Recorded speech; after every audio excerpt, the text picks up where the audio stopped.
પ્રધાનશ્રી 2047 સુધીમાં વિકસિત ભારત બનાવવું તો વિકસિત ભારત આપણે જો બનાવવું હશે તો આપણે બધાને ખબર છે કે ભાઈ આપણે બધા એક થઈને ચાલીએ છીએ.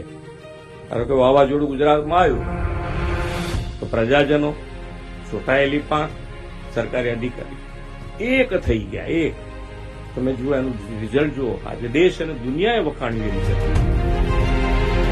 તો આપણે બધા એક થઈને જો આગળ વધીશું તો જે મને વડાપ્રધાનશ્રીનો સંકલ્પ છે કે 2047 સુધી આપણે વિકસિત ભારત બનાવવું, સૌ સાથે એક થઈ પ્રજાજનોને કોઈ મુશ્કેલી, લોકશાહીમાં પ્રજાજનોને કોઈ મુશ્કેલી પડવી જ નથી.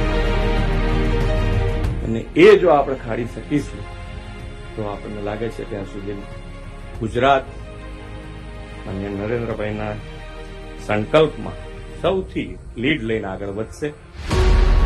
વિકસિત ભારત, વિકસિત ગુજરાત.